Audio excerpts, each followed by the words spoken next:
우리에게 주시는 우리 하나님의 말씀 로마서 16장 17절 이하 20절의 말씀입니다. 다 찾으셨으면 다 같이 한 목소리로 이 말씀을 봉독합니다.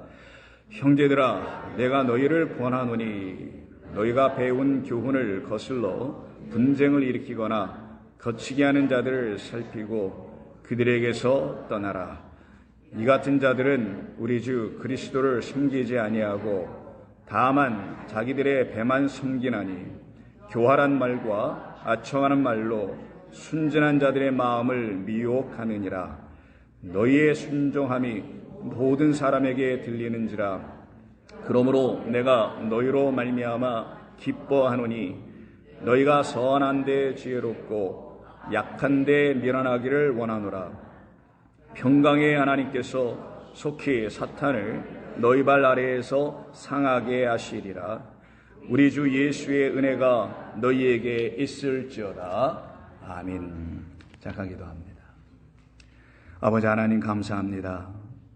저희들에게 이 로마서를 지난 3년 전서부터 들려주시기 시작하여 이제 이번 주와 다음 주로 이 로마서를 다 마칠 수 있도록 끝까지 인도해 주시고 주님의 은혜 가운데서 저희들 모두를 이 말씀 안으로 초대해 주신 것 감사합니다. 이제 저희들 이 말씀을 마치기 전에 주께서 들려주실 모든 말씀을 우리의 마음 안에 온전히 새겨 가질 수 있도록 축복해 주옵소서. 예수님의 이름으로 기도드립니다. 아멘. 자, 오늘은 로마서 강의 156번째 시간으로요.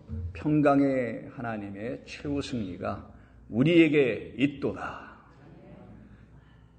하나님께서는 당신이 하시고자 하시는 모든 일을 중간에 하시다가 그만두신 하나님이 아니시라 시작이 있으면 끝이 있는 것이니 당신의 이름을 그래서 알파요 오메가요 처음이요 나중이요 시작이요 끝이라 라고 가르쳐 주신 것입니다. 그 말씀은 당신이 세워놓으신 모든 섭리 안에 있는 계획이 다 끝을 보게 될 것이다. 다 이루어낼 것이다 라는 것을 담은 것입니다. 그러기에 저와 여러분들은 하나님께서 하신 모든 말씀들이 여러분 안에서 다 이루어져야 한다는 사실을 놓쳐서는 안 되는 것입니다. 하나님께서 여러분들을 향하여 저를 향하여 갖고 계신 모든 하나님의 계획과 뜻들이 다 이루어져야 함을 여러분 꼭 믿고 의지하시고 그래서 하나님 당신께서 나 같은 미흡한 종에게도 그 같은 거룩하신 뜻을 세우셔서 그것을 나에게 다 이루신다니 감사합니다. 제가 반드시 이것을 먼저 깊이 당신의 은혜 가운데서 깨달아 알아듣고 나의 자녀들에게도 이와 같은 은혜가 흘러가야 함을 알게 되어 그들을 향하여 내가 기도를 쉬지 않도록 허락하옵소서. 그것이 바로 하나님께서 여러분 안에서 여러분을 위해서 여러분 때문에 하시려고 하셨던 모든 뜻이었음을 여러분들은 반드시 아셔야 하는 것입니다. 그래서 하나님은 시작하셨으니 끝이 당신에게서 다 또한 이루어지는 그것을 놓고 승리라고 합니다. 시작을 하고 끝이 없으면 그것은 승리가 아니에요. 그는 완패입니다. 그러나 시작을 하신 이는 즉 씨를 뿌리시는 일은 열매를 거둬내시는 완성의 일을 우리에게 다 보여주심으로써 우리들을 하나님의 자녀라는 열매들로 완전히 맺어 수확하여 거두어 들이시는 그날까지 당신의 일하심은 쉼이 없는 것이며 그 일하심이 여러분 가운데 지금 나타나 있습니까? 그러면 여러분들은 하나님의 승리를 이미 맛보고 계신 그런 하나님의 거룩한 부름받은 백성인 것입니다. 얼마나 감사한 겁니까? 그 하나님은 여러분들에게 세상이 알 수 없는 평안을 주시는 분입니다. 세상으로부터 가질 수도 없고 세상에 주는 일시적인 번쩍거리는 소위 인스턴트 피스 이런 게 아니고 영원하고 그래서 존귀하고 아름답고 광대한 하나님께서만 우리 자녀들에게 주시는 거룩한 평안을 여러분들에게 주셔서 여러분들의 삶에서 나타나는 여러 가지 모든 일들로 하여금 마음과 생각을 빼앗기지 아니하고 아까 우리 집사님 기도에 나온 데 있었습니다만 우리의 모든 생각을 다 그 하나님의 높으신 은혜의 뜻을 깨달아 알게 하는 지각에 뛰어나신 그리스도 예수 안에 묶어버리는 역사가 나타나게 되는 것입니다. 그때 여러분들은 실족하지 않습니다. 좌우를 둘러보지 않습니다. 마귀 사탄이란 존재들에게 붙잡히지 않습니다. 그러나 깨어있지 않으면 눈 뜨고 있지 아니하면 여러분들 얼마든지 우리는 실족할 수 있다는 것을 반드시 알아야 합니다. 실족은 예수 믿다 예수 믿지 않는 게 실족이 아닙니다. 예수를 믿는다고 하지만 그리스도 예수가 여러분 안에 계시지 않음이 이미 실족인 것을 알게 될 때 그리스도 예수가 내 안에 내주하여 계셔서 나의 영원한 생명의 하나님의 아들이 되어주시지 아니하면 그것은 이미 실족입니다. 그렇게 실족 당하였었던 우리에게 주님 찾아오셔서 내가 너희 안에, 너희가 내 안에, 나를 떠나서는 아무것도 할 수 없느니라. 내 아버지는 농부요 나는 참 포도나무니 내 안에 거하라. 여러분이 바로 그 같은 삶을 살아가시는 주의 거룩한 백성으로 부름받았다는 사실을 단 한순간도 놓쳐서는 안 되는 것입니다. 그래서 오늘 평강의 하나님의 최후 승리가 이미 우리들에게, 성도들에게 있도다. 그런데 이것을 방해하는 세력이 있습니다. 이것을 우리의 삶에서 살아나게 하지 못하는 방해하는 수많은 세력이 있습니다. 절대로 여러분 주변의 사람을 생각하면 안 됩니다. 가까이 있는 사람이 나를 방해해. 저 인간 때문이야? 라고 생각하면 안 됩니다. 아닙니다. 사탄일 뿐입니다. 옛뱀이라기도 하고 마귀라고 하는 그 사탄이 하나님의 자녀가 되어야 될 우리의 삶을 방해하며 하나님의 뜻을 온전히 알아 우리의 삶에 취하지 못하도록 방해하는 세력이 있을 뿐입니다.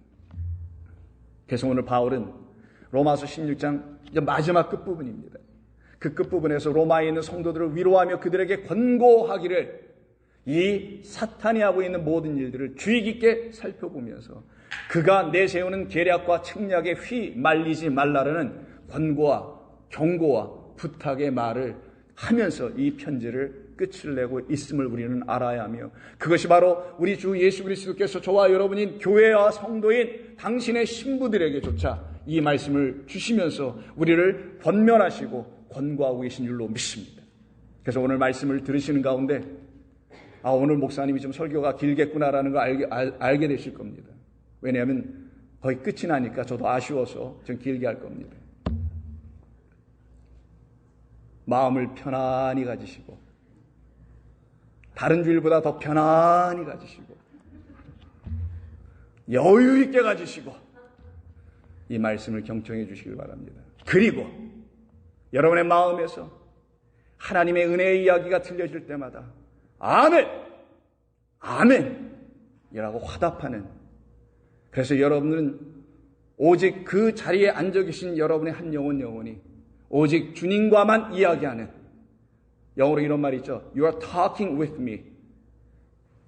주님과만, 그분하고만 이야기하는, 그것을 놓치지 않고 주님과의 깊은 교제의 시간이 이 말씀을 듣는 여러분 가운데서 이루어지기를 부탁드립니다. 바울은 사탄의 계략을 정리하여 17절과 18절에서 말을 하고, 그러나 그 사탄의 계략이 무엇인지를 아는 모든 사람들에게는 19절과 20절의 삶을 살게 되는데 그것이 바로 평강의 하나님이 주관하시는 삶을 산다는 것을 가르칩니다. 사탄은 그 하나님인 곧 영이신 하나님의 그 이야기를 우리 가운데 들려지지 않게 하기 위하여 육에 대한 이야기들을 계속 퍼부어 주려고 하는 자를 사탄이라고 하는 겁니다. 그래서 그 이름 사타나스가 본래적 이름 뜻이 대적자가 되는 것입니다. 그래서 17절을 보시게 되면 다음 같은 말이 있죠. 형제들아, 내가 너희를 권하노니 너희가 배운 교훈을 거슬러 분쟁을 일으키거나 거치게 하는 자들을 살피고 그들에게서 떠나라. 사탄이 하고 있는 일이 무엇인지를 깨달아 알으라는 거예요. 그래서 첫 번째로 바울이 언급한 것을 분쟁을 일으킨다라는 분쟁이라는 단어를 사용하여 말해줍니다. 이 말은 교회 안에서 일어난 그런 유치한 이야기의 분쟁을 말하는 것이 아닙니다. 그런 분쟁을 바울이 이야기하여 교회가 분쟁내지 않도록, 나누어지고 갈라지지 않도록 애써서 하나가 되어보시오라고 하는 그런 이야기의 분쟁이 아닙니다. 이 분쟁은 아래 써드린 것처럼 디스코스타시스라는 말에서 나오는데 dis, 둘이란 뜻이고 two, stasis, 많이 들어보신 거죠. 히스테미, 더 많이 들어보셨죠. 아나스타시스, 부활입니다. 스타시스, 세워진다라는 거예요. 두 개로 세워지지 말라라는 거예요. 둘로 서로 아직 나누어져서 세워지지 말라는 거예요. 교회가 양분되고 이분화되는 그런 두 그룹에 대한 이야기라는 게 아니라 여러분 영혼 한 분 한 분의 영혼 안에서 두 개의 이야기가 들어오지 않도록 하라는 것입니다. 두 개의 것이 세워져 버리면 둘은 서로 다투고 둘은 서로 싸울 수밖에 없음을 말하는 것입니다. 그것을 비근하게 보여주는 것이 이 세상 아니던가요? 좌와 우로 나누고 위와 아래로 나누고 남자와 여자로 나누고 가진 자와 못 가진 자로 나누어져서 모든 것이 둘로 분쟁되어 있는, 나눠져 있는 모습을 보지 않습니까? 그런데 여러분들이 과연 그리스도인이라면 그 축에 어느 축에 서 있을 수가 있을까요? 아닙니다. 예수 믿는 사람들은 그들과 짝할 수도 없을 뿐만 아니라 그들의 어느 측면에 서지도 않습니다. 우리는 오직 우리의 영원한 중심 되시는 그리스도 예수 하나님 안에 서 있을 뿐입니다. 그러기에 바울은 그것을 조장하고 있는, 나누게 하는 우리 안에서 두 개의 세력이 함께 부딪혀 싸우게 하는, 그럼 우리 안에서 있는 두 개의 세력은 무엇이었을까? 분쟁을 일으키게 하는 게 무엇이었을까? 한 영혼 한 영혼을 여러분들을 분쟁시키고 여러분 안에서 불편하게 하고 서로 대적하게 하는 일들이 무엇이었을까? 여러분들이 만약 이 말의 뜻이, 이 말이 단순히 언어적인 뜻이 아니라 저 말이 무슨 말인지 여러분의 삶에서 이미 경험했더라면, 그래서 저거로부터 이미 분쟁으로부터 나누어짐으로부터 이미 자유해져 있더라면 여러분들은 제 이 부득불 설명하는 이런 설교라는 이런 방식을 통해서 듣지 않아도 깨달아 알아들을 수가 있는 뭔가가 있을 겁니다. 분쟁이 뭘까요? 하나님을 알기 이전에 여러분과 옛사람이라고 합니다. 그리스도 예수로 말미암아 영원하신 하나님을 알게 된 그 이후에 그리스도 안에서의 새로운 사람, 이 두 가지가 아직도 여러분에게 만약 있다면 그 옛것과 그 새것은 계속 부딪힐 수밖에 없게 되나, 그 새것이 옛것을 완전히 물리쳐버리는 완전한 승리가 여러분 안에서 그리스도 예수로 말미암아 이루어져 있다면 여러분들은 더 이상 분쟁할 이유가 없게 된다는 거예요. 여러분 안에 더 이상 나누어지는 이야기가 들려지도 아니하고 오직 하나의 이야기만 들려지게 되는 삶을 살아간다는 걸 말하는 겁니다. 이것이 성경이 말하는 나누어짐, 분쟁을 말하는 겁니다. 그럼 분쟁하는 사람들은 어떤 사람들이냐? 아직도 성령의 말씀을 통하여 사는 사람이 아니라 그 성령, 하나님의 영의 반대의 측면에 서 있는 육의 소욕을 따라 사는 사람이라고 성경은 늘 끊임없이 말해주고 있죠. 이것이 사실은 로마서 전체의 큰 맥이기도 합니다. 육으로 사는 자 될 것이냐, 그래서 오라지 곤고한 자로 살 거냐, 아니면 그 모든 나의 육을 이겨버리신 그리스도 예수 안에서 내가 해방되었으니 생명의 성령의 법을 주시는 성령의 뜻을 따라가 살아가는 그 삶을 내가 살 것이냐. 이 둘의 만남, 근데 이런 것이 무엇인지도 모르고 살았던 것이 바로 세상, 이 교회 밖에서의 삶이었고, 이제 교회 안으로 들어와 있으면 이것이 무엇인지를 듣기 시작하는 새로운 이야기를 듣게 되는 사람들로 만들어지는 거 아닌가요? 그렇다면 저와 여러분들은 세상이 줄 수 없는 것, 세상이 가르칠 수 없는 것, 그것을 새롭게 듣고 살아가는 하나님의 거룩한 백성들이 되어 있는 거 아니겠습니까?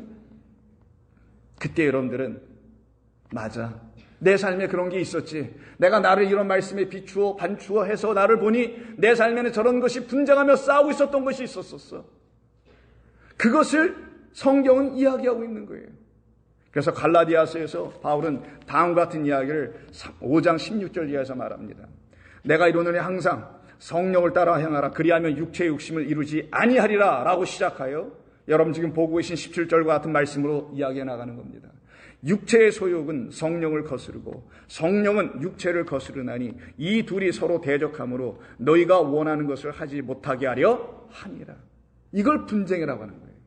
이때 육체의 소욕은 내가 이 세상에서 잘 먹고 잘 살아야 되는데, 뭐가 좀 돼야 되는데, 이거는 어떻게 보면 저급한 차원의 개념의 육체의 소욕을 말하는 거고, 성경이 정말 말하려고 하는 육체의 소욕은 아직 그리스도 예수 안에서 죽지 못한 나, 자기 자신의 사망이 무엇인지를 아직도 바라보지 못하고 있는 나, 그래서 사망을 갖고 있는 나는 좀 부인해야 되는데, 사망을 갖고 있는 나, 죽음을 갖고 있는 내가 안 보여주니 부인해야 될 내가 누군지도 모르고 살아갔던 그런 나. 그런데 그것을 하나님의 말씀 안에서 보여주셨네. 내게는 영원한 사망과 죽음이 있다는 사실을 난 알게 되었네. 그런 나를 내가 어떻게 인정할 거야? 여러분, 그런 여러분을 인정하고 사실 거예요? 그런 여러분을 여러분 세우고 사실 겁니까? 아니면 그런 나는 떠나가야 되는 겁니까? 그런 것을 육이라고 한다는 거예요. 그래서 육은 후패하나라고 할 때, 후패는 여러분의 육신의 후패, 늙어가고 나이 먹고 힘들어지고 연약해지는 후패가 아니라 내 안에서 아직 떠나지 못하고 있는 이 죄와 사망의 문제, 이 문제가 나에게 아직 있다면 나는 반드시 이것은 그리스도 예수로 말미암아 부인당해야 될 과제이구나 라는 걸 알게 되어야 되는 거예요. 그때 여러분 비로소 여러분을 은혜의 말씀으로 다시 구원하시기 위해서 이 땅 가운데 보냄을 받고 오신 그리스도 예수가 나를 향하여 하신 일이 무엇이길래 나에게 생명을 준다고 말씀을 하신 건가? 그가 준다는 생명도 대체 무엇이길래 나로 하여금 이와 같은 이야기를 듣게 하는 이유는 무엇일까? 생각하여 보라. 들의 백합화를 좀 바라보고 생각하여 보라. 공중에 나는 새를 보고 좀 생각하여 보라. 예수 믿는 사람들이요, 좀 생각하여 봅시다. 아무렇게나 예수 믿는 게 아니라는 거예요. 그때 저와 여러분들은 이 말씀을 알아듣기 시작합니다. 그래, 맞아. 내 안에는 그 육체의 소욕이 있었지. 나를 영원히 죽게 하는 육의 것을 추구하는, 영의 것이 아직 무엇인지 몰라서 나로 생각하는, 나라는 육이 내놓는 그 소욕들, 바램들, 추구함들, 이것으로 나를 무장하고 나를 가꾸고 살아왔었지. 그리고 나는 그게 전부인 줄만 알았지. 그런 사람들은 이 땅에서 인생이라고 하고 혹은 업적이라고도 하고 등등의 이름들을 붙이고 있지만 아니지. 내가 만약에 그런 것을 신앙이라는 삶에서 또다시 추구하고 이뤄내야 될 것이 나에게 주어진 과제라면 내가 뭐해로 예수를 믿어? 차라리 그걸 가지고 살아가면 되지. 그래서 바울은 18절에서 이런 말을 합니다. 너희가 만일 성령의 인도하시는 바가 되면 율법 아래 있지 아니하리라. 뭐라고 합니까? 육체가 더 이상 나오지 않네요.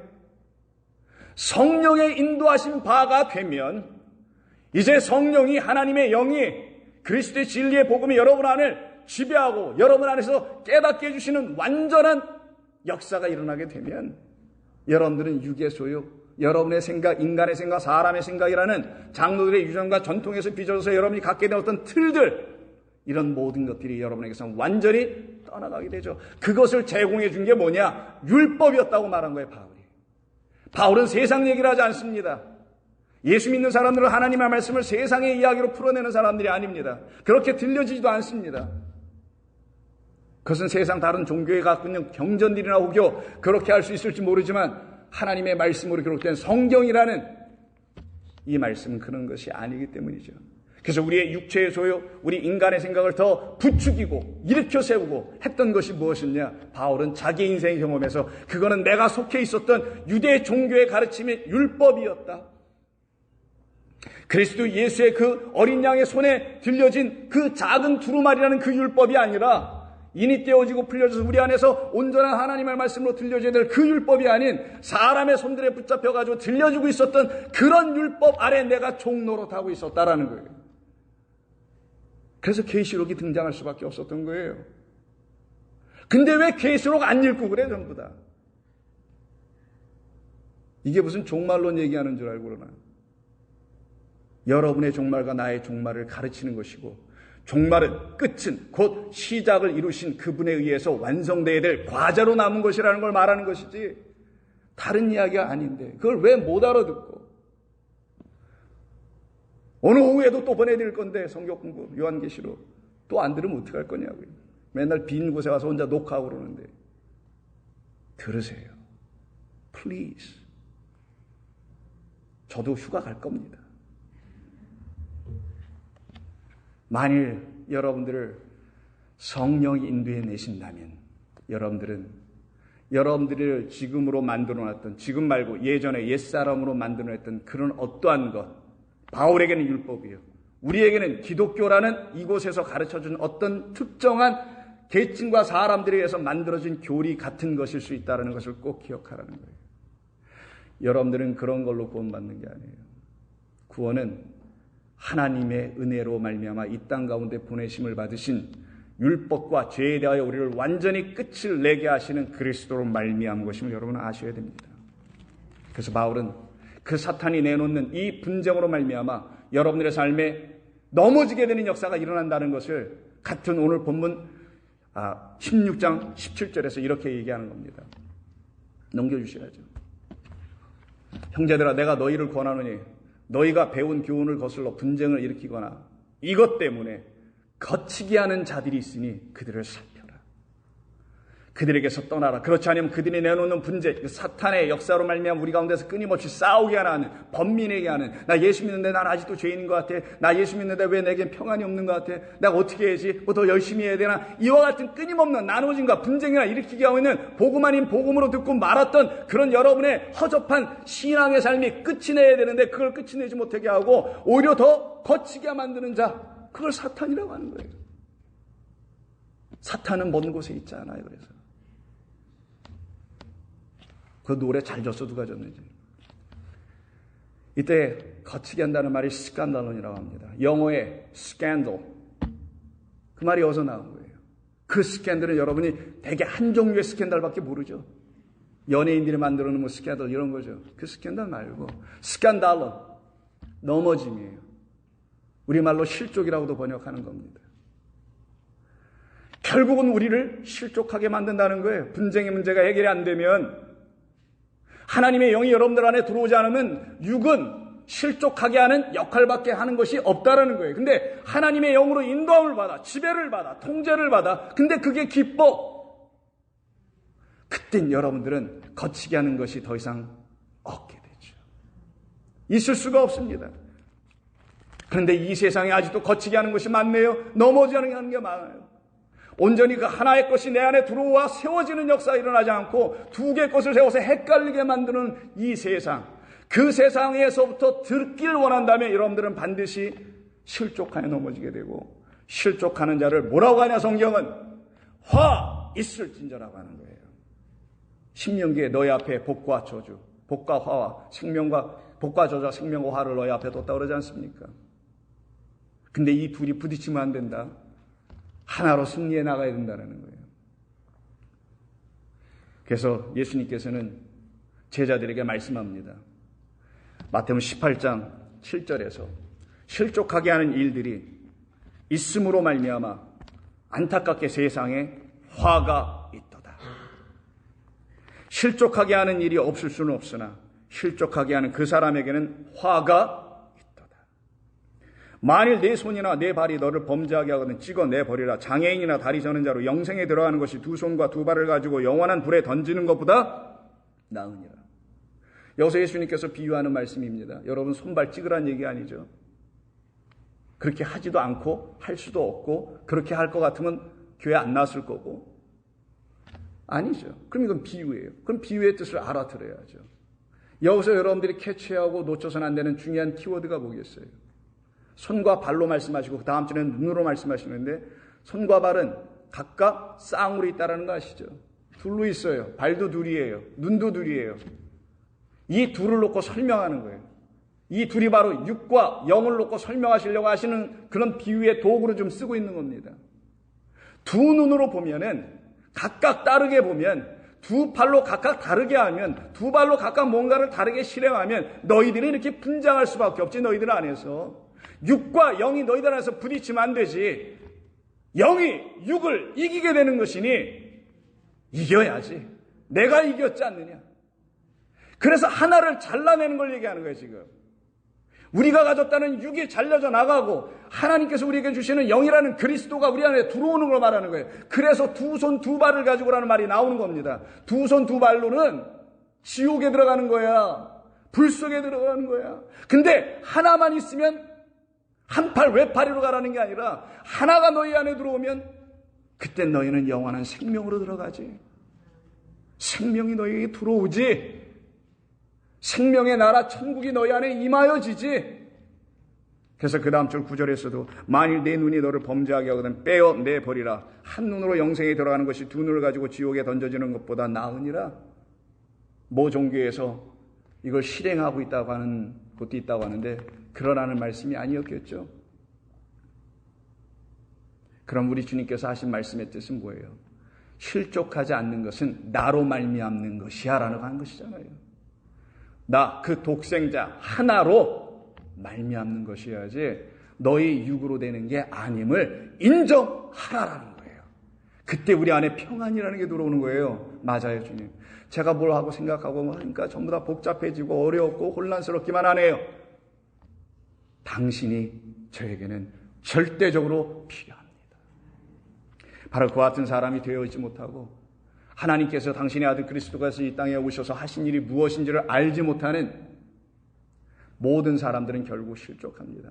그럼 실족은 저 세상 가운데 있는 사람들에게 일어나는 게 아니라 안타깝게도 불행하게도 이 교회라는 곳 안에서 일어난다는 거예요. 세상은 이미 나를 믿지 아니하였으니 뭐라고 합니까? 요한복음 3장에서 뭐 가운데 뭐 아래? 심판 아래 있느니라. 거기에서 우리를 불러내신 것이 하나님의 은혜였단 말이에요. 근데 이 은혜에 우리가 보답할 수 있는 건 단 하나밖에 없어요. 그 은혜를 아는 것. 그 은혜가 무엇인지를 아는 것.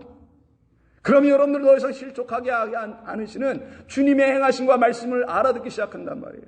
그래서 예수님께서 이 땅에 오신 이유가 내가 서기관들과 장로들에 붙잡혀서 고난을 당하고 그리고 죽임을 당하고 사흘 만에 내가 다시 부활할 거야 라고 당신이 이 땅에 오신 이유를 짤막하고 그 요점만을 딱 말씀해 주셨음에도 불구하고 제자들이 그것을 알아듣지 못해요. 대표적으로 베드로가 먼저 손을 들고 예수님 앞에 나와서 말하기를, 예수님, 당신은 그럴 수 없습니다. 당신이 나를 위하여 그렇게 당할 수는 없습니다. 내가 당신을 위해서 당하거나 대신 죽어주는 일이 있으면 모를까? 그런 일이 내 눈앞에서 이루어질 수 없습니다. 제가 용납할 수가 없네요라고 자기 불덩이 같은 헌신에 불타가지고 그것이 특심이 되어 교회와 하나님을 삼키는 자의 역할을 하고 있었던 자 베드로였었어요. 그때 예수님께서 그에게 친절하게 다음과 같은 말씀을 주시기를, 사탄아! 이게 친절한 말이에요. 왜 아멘들 안 하세요? 이거? 어떤 정형적인 것에만 아멘들 하지 마시고 사탄아! 친절하게 말씀해 주셨잖아요. 만약에 베드로에게 이야기 안 해주셨으면 그 베드로가 자기가 사탄인 거 몰랐을 거 아니에요. 자기 안에 사탄이 있는 거 몰랐을 거 아니겠어요. 그러니 사탄아! 아멘. 이래야 되는 게 맞는 거지. 너 하나님의 대적자야 라는 말을 듣는 게 맞는 거지. 사탄아, 내 뒤로 물러가라. 너는 나를 넘어지게 하는 자로다. 내가 하나님의 일을 생각하지 아니하고 도리어 사람의 생각에 근거하여 사람의 일. 우리 집사님 채설교 오늘 알았어요? 가이사의 것. 기도 가운데 얘기하시는. 그래, 사람의 것. 그것을 하려고 하는구나. 나는 너를 넘어지게 하는, 너는 나를 넘어지게 하는 자다라는 말을 잘 유심히 보셔야 합니다. 이걸 실족이라고 하는 거예요. 이걸 거치게 하는 자, 넘어지게 하는 자. 이게 무슨 말일까요? 너는 나를 넘어지게 하는 자. 너 사탄아.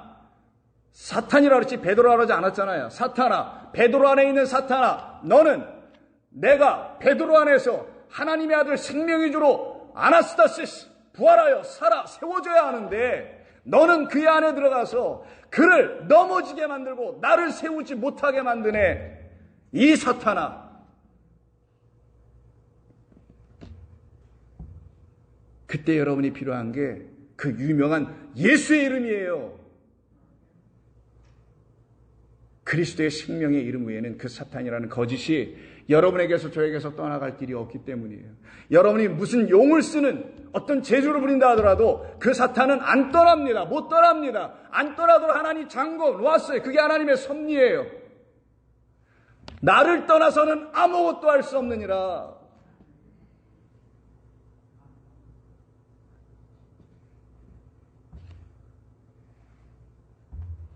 그럼 이 사람에게는 자기 부인이 안 됐다라는 거잖아요.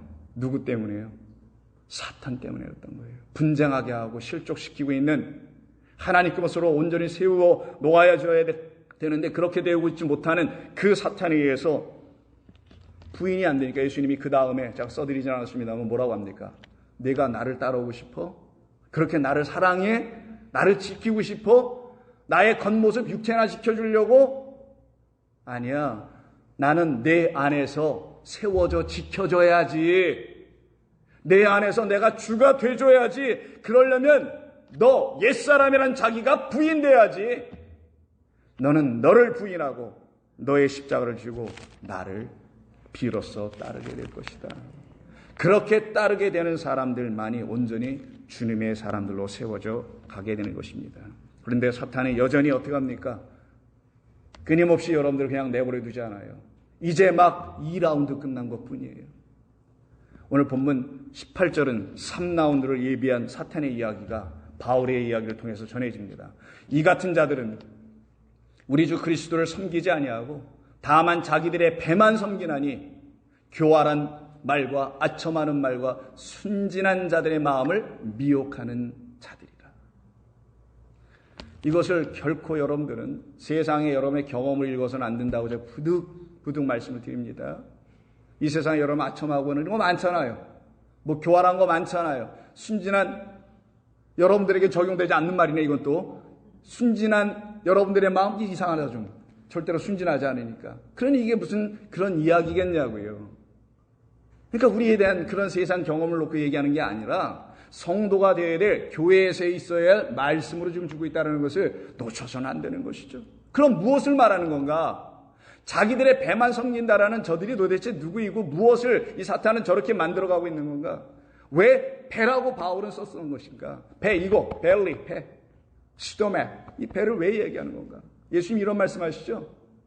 사람이 입으로 먹으면 배로 들어가서 뒤로 나온다. 입으로 들어가는 것이 사람을 더럽게 하는 것이 아니라 입에서 나오는 것이 그 사람을 더럽게 하고 있다라는 말씀 기억하십니까?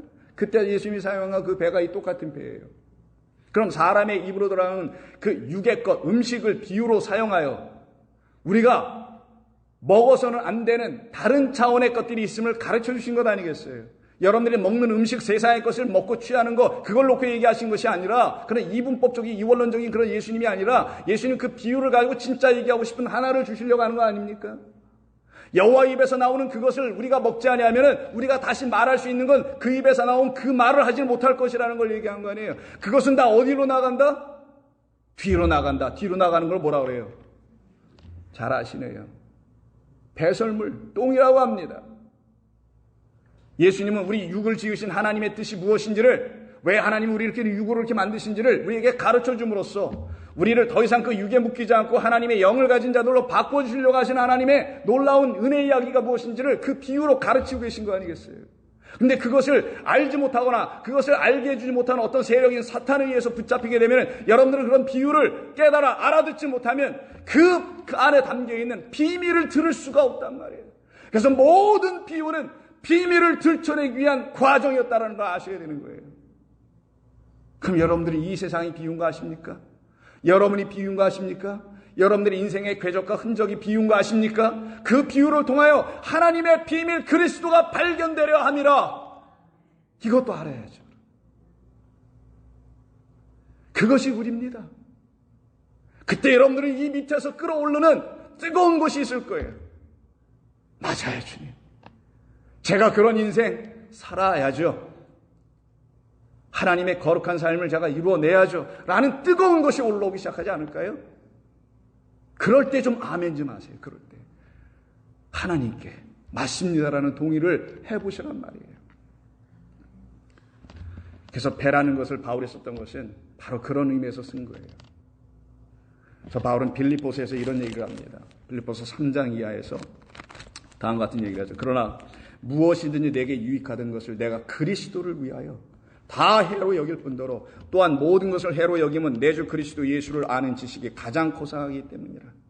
내가 그를 위하여 모든 것을 잃어버리고 배설물로 여김은 그리스도를 얻었기 때문이라. 영으로, 성령으로, 진리의 성령으로 말미암아 그리스도라는 하나님의 생명, 영을 갖게 되었으니 그것을 갖게 해주지 못했던 모든 것은 이제 내게는 배설물과 같은 것에 불구하다. 여러분들도 그 정도의 삶을 살아내고 있습니까? 아니, 여러분들이 그 삶을 지금 살고 계시다면 이 바울이 왜 이렇게 표현했는지를 알으셨을 거라는 거예요. 이걸 연구하, 이게 무슨 뜻인지 공부하는 게 아니에요. 성경은 여러분들이 누구인지를 확증시켜주는 말씀인 거예요. 읽다 보니 맞아, 내가 이런 애라고 하는 걸 알게 돼야 되는 거지, 이걸 무슨 공부해서 하는 게 아니란 말이에요. 성경은 신학자와 목사들에게 주어진 전유물이 아니란 말이에요. 오직 하나님의 백성된 그리스도의 말씀이 증거되고 있는 사람들의 것이 되는 겁니다.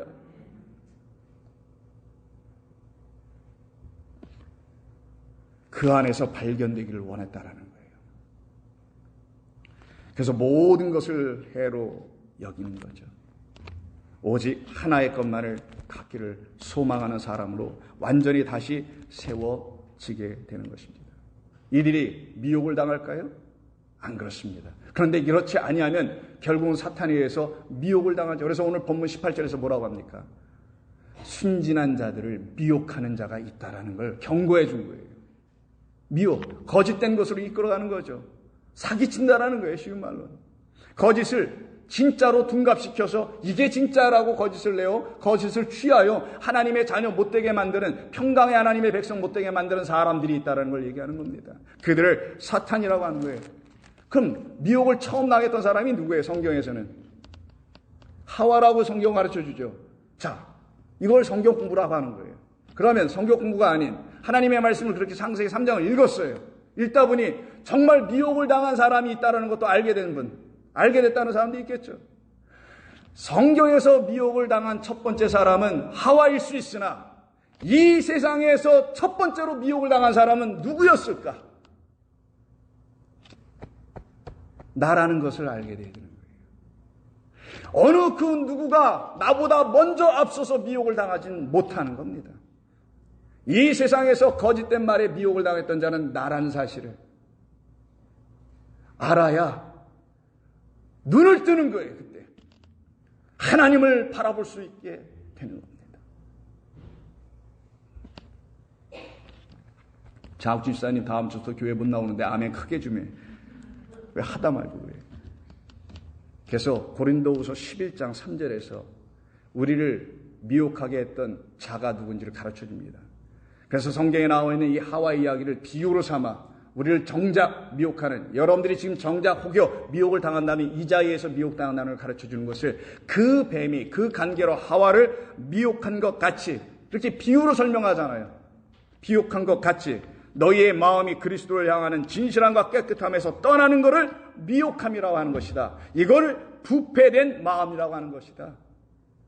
만일 누가 가서 우리가 전파하지 아니한 다른 예수를 전파하거나 혹은 너희가 받지 아니한 다른 영을 받게 하거나 혹은 너희가 받지 아니한 다른 복음을 받게 할 때에는 너희가 잠잘도 용납하는구나.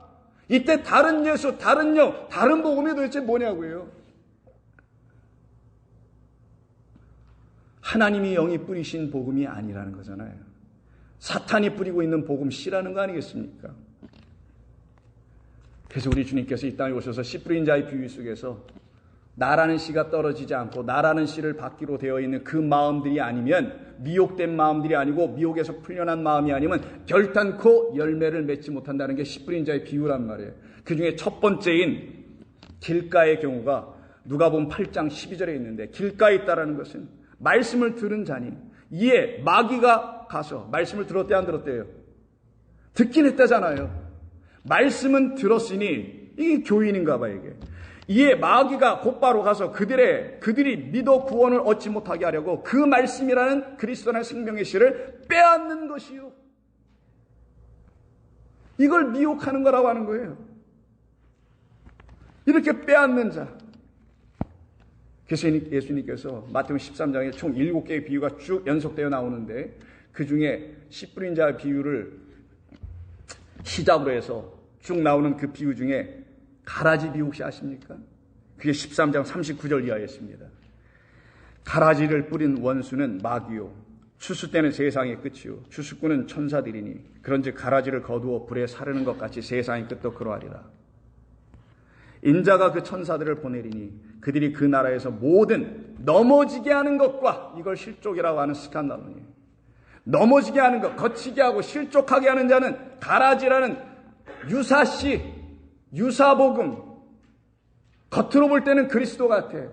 근데 다른 복음이야, 다른 예수, 다른 영이야. 그걸 뿌리는 자예요. 그들을 놓고 불법을 행하는 자들이라고 하며 이들을 거두어내어 풀무불에 던져 넣으리니 거기서 울며 이를 갈게 되리라. 그때 의인들은 자기 아버지의 나라에서 해와 같이 빛나리라.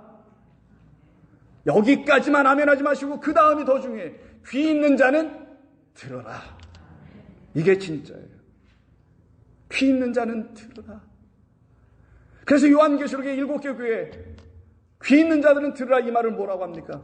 성령이 교회들에게 말씀하실 때 귀 있는 자들은 들으라. 근데 이 말을 성령으로 듣지 아니하면은 성령으로 말씀하여 이 땅에 오신 그리스도의 하시는 말씀을 알아들을 수가 없게 되는 것이고, 내 안에 두 개가 분쟁하여 서로 계속 싸우고만 있으면 여러분 안에 그 말씀이 들려지지 않게 돼요.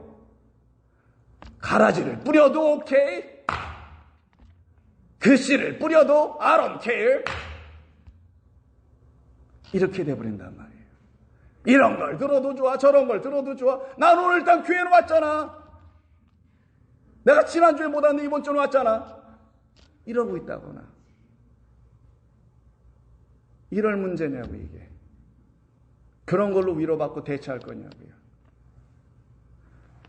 그래서 예수님께서 요한복음 8장 43절에서 유대인들과 논쟁을 하시는 가운데 다음과 같은 말씀을 합니다. 어찌하여 내 말을 깨닫지 못하느냐? 왜? 들을 귀가 없어서. 왜? 그분은 진리를 얘기했다라는 거예요. 근데 이들이 못 알아들었고 못 듣고 있다라는 건 그들은 진리의 영을 갖고 있지 못했기 때문이라는 거예요. 예수님의 말씀이 어려워서요? 어려우면 여기 앞에 계신 우리 최권사님 같은 분들은 어떻게 알아들어요?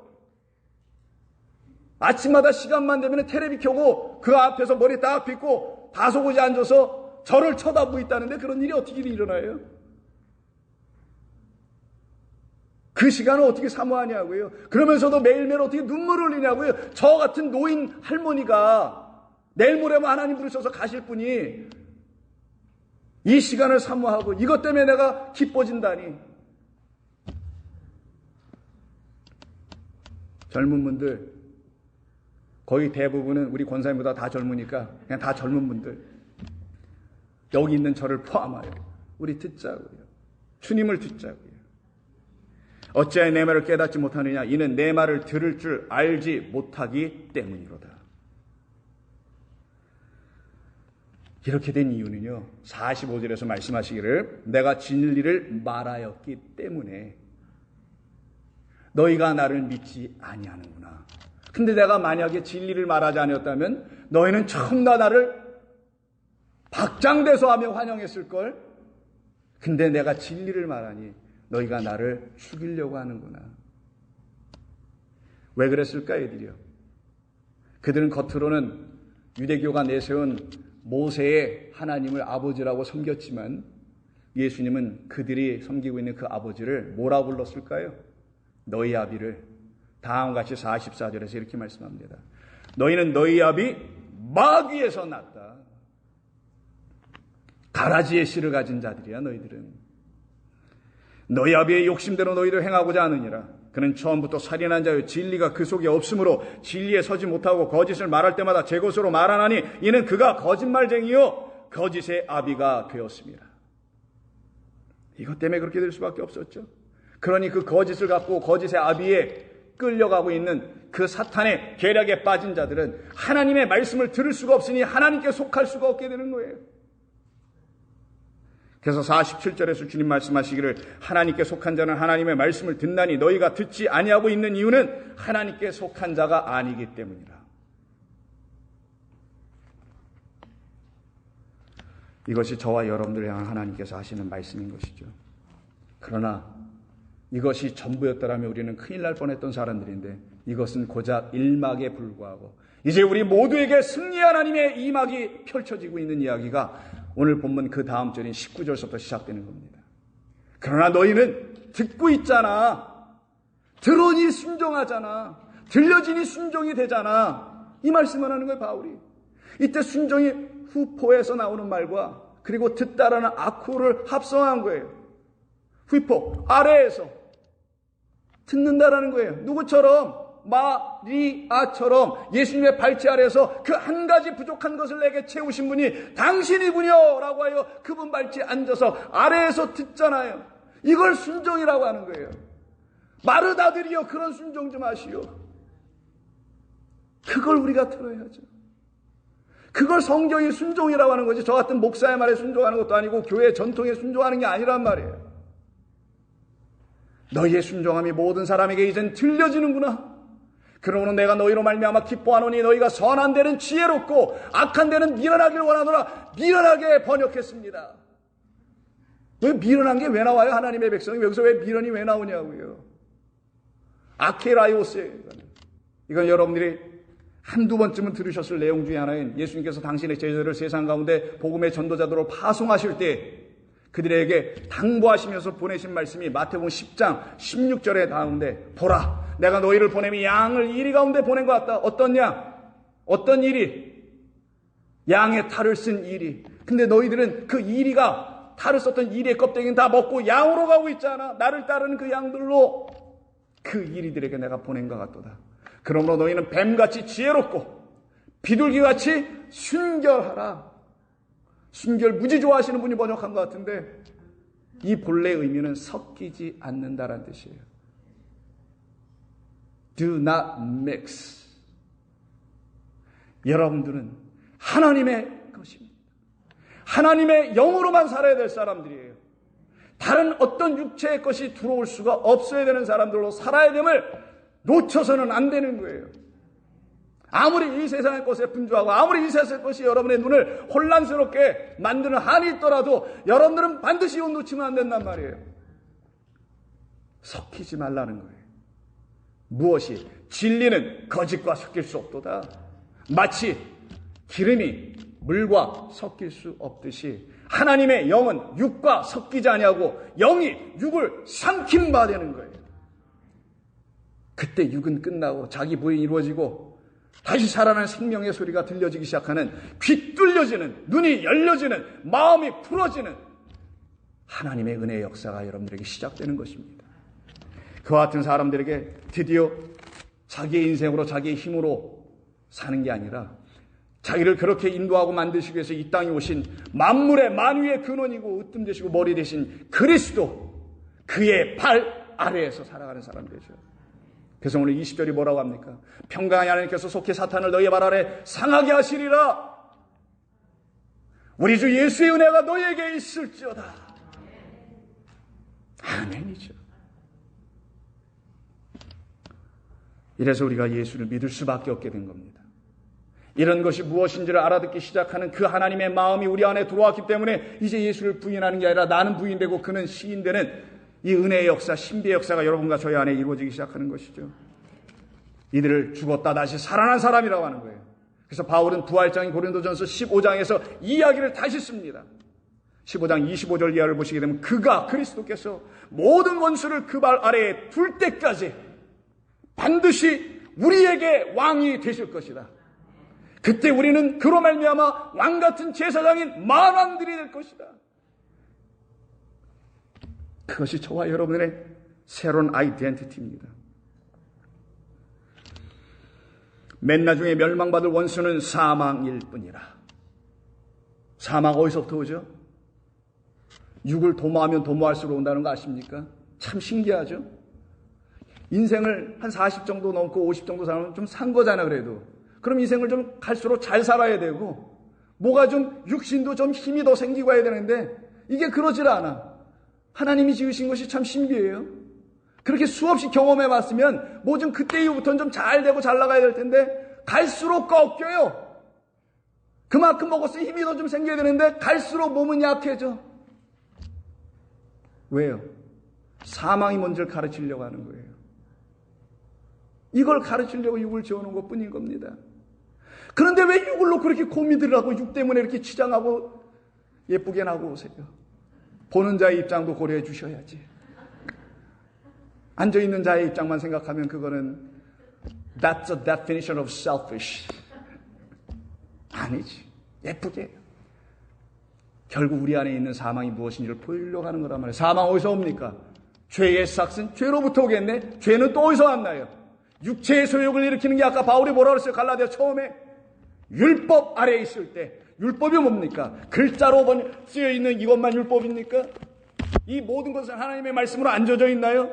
그럼 창조의 모든 첫 번째 하늘과 첫 번째 땅에 있는 모든 우리의 눈에 들어오는 것들을 다 율법이다라고 하는 거예요. 그 아래에 있는 우리.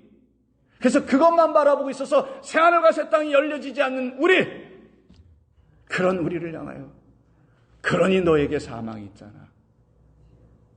그런 너를 내가 구원하러 온 것인데 내가 뭐 잘못하고 있니? 왜 나를 안 믿는 거야? 뭘 믿는 구석이 따로 있는 거니? 그래서 바울은 15장 55절에서 사망아 너의 승리가 어디냐? 사망아 내가 쏘는 것이 어디 있느냐? 사망이 쏘는 것은 죄요, 죄의 권능은 율법이라. 사망이 죄라는 화살을 쏘아서 우리를 맞춘다는 거네. 근데 이 화살은 어디서 만들어진 재료로 만들어졌냐? 율법에서 만들어졌다는 거예요. 이게 아이러니예요. 우리가 이 세상을 사는데 이 세상이 우리를 어떻게 한다고요? 오랫동안 잘 살게 할 줄 알았는데 아니라는 거예요.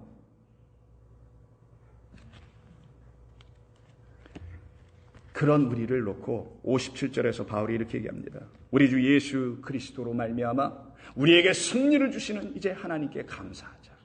그럼 그리스도 예수께서 여러분에게 어떤 승리를 주셨길래 감사하자고 할까요? 여러분들이 이 말씀이 여러분들에게 어떤 증거를 줍니까? 여러분들이 여기에 아멘 하셨다면, 아멘이 된다면 어떻게 그리스도가 여러분에게 승리를 주셨을까요? 예수님은 나를 위해서 죽으셔서, 그리고 사흘 만에 부활하셔서 나의 주가 되셨으니 내가 그분을 그렇게 믿습니다 하셔서 그것이 여러분들에게 승리를 주던가요? 부활의 주님 믿으니까 승리가 오던가요? 아닙니다. 그래서 바울은 그 앞에 15장 앞절 16절에서 이런 말을 시작해 놓은 거예요. 만일 죽은 자가 다시 살아난 일이 없다면 그리스도가 다시 살아나신 일도 없었을 것이다. 우리가 살아나는 자, 죽은 우리가 다시 살아나는 것은 현재형으로 쓰고 예수께서 죽고 살아나신 것은 완료형으로 쓰십니다. 처음부터 끝이라는 거예요. 근데 우리는 그 사이에 한 인생의 토막을 끼워서 살아가는 우리가 경험하는 것을 이렇게 표현한 겁니다. 그러면 이때 만일 죽은 자인 내가 다시 살아나는 일이 있다라면 그 일은 어떻기 때문에 이루어진 거라고요? 그리스도께서 저기 골고다에서 2000년에서 죽으신 걸 내가 믿었기 때문이 아니라 그분이 내 안에 들어와서 하신 일이 무엇인지를 알고 그분이 내 안에서 십자가로 죽으셨다는 거 알고 그리고 나를 묶어서 함께 살아나셨다는 거 알기 때문에 나 이제 살아났구나 라고 하는 사람들에게만 그리스도의 죽음과 부활은 그들의 것이라는 얘기를 하는 거예요. 그들에게만 그리스도는 그들을 살려내는 하나님이 되시는 겁니다. 그것이 저와 여러분들에게 있게 하시려고 우리 주님이 이 땅에 이런 모든 것을 지어놓으신 것뿐이에요. 그리고 이 모든 것은 나를 계시한 것이다. 근데 계시한 이 나의 모형들을 붙잡은 그 모형이 너희들에게 그림자 역할에서 빛을 못 주고 사탄의 역할을 할 것이다. 그 사탄 보이는 것들에 붙잡지 말라는 거예요. 이건 때가 되면 내가 다 끝을 낼 거니까 끝나기 전에 잘 보고 깨달아 알고 복된 인생 살아가라 라는 거예요. 그래서 요한계시록 12장 7절 이하의 하늘에 있는 전쟁에 대한 이야기를 요한계시록에서 말합니다. 12장 7절. 하늘에 전쟁이 있으니 미가엘과 그의 사자들이 용과 더불어 싸울세 용과 그의 사자들도 싸우나 이기지 못하여 다시 하늘에서 그들이 있을 곳을 얻지 못한지라. 큰 용, 그 용이 내쫓기니 곧 옛뱀이라고도 하고 마귀라고도 하고 사탄이라고도 하며 온 천하를 꿰는 미혹하는 자라. 그가 땅으로 내쫓기니 그의 사자들도 그와 함께 내쫓기더라. 내가 또 들으니 하늘에 큰 음성이 있어 이르되 이제 성도들의 외침입니다. 들어보세요. 이제 우리 하나님의 구원과 능력과 나라와 또 그의 그리스도의 권세가 나타났으니 우리 형제들 성도들을 참소하던 자 고발하던 자 곧 우리 하나님 앞에서 밤낮 참소하다가 쫓겨난 자 또 우리 형제들이 어린 양의 피와 자기들이 증언하는 말씀으로써 그를 이겼으니 그들은 죽기까지 자기들의 생명을 아끼지 아니한 자들이더라.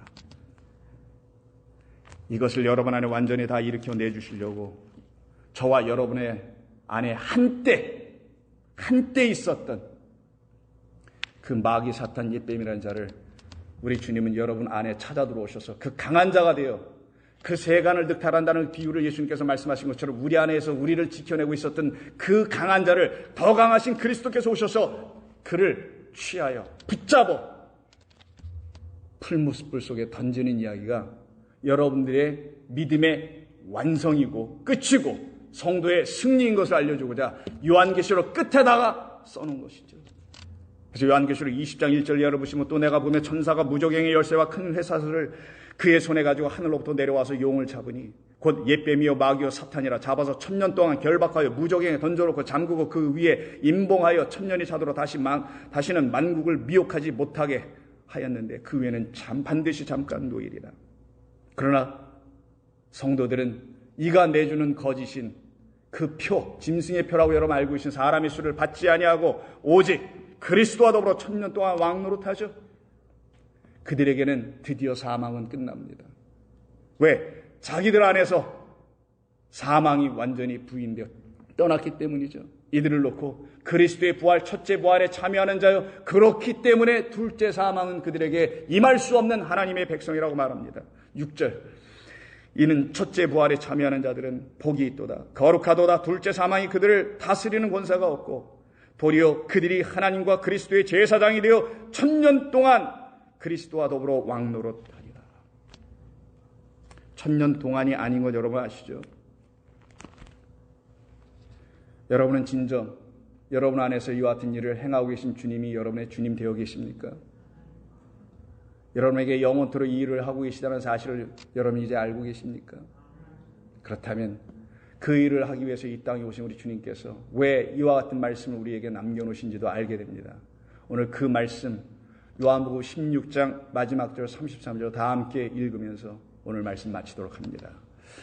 이것을 너희에게 이르는 것은 너희로 내 안에서 평안을 누리게 하려 함이라. 세상에서는 너희가 환난을 당하나 담대하라. 내가 세상을 이기었노라. 아멘. 평강의 하나님의 완승입니다. 완전한 승리. 승리는 내 것일세.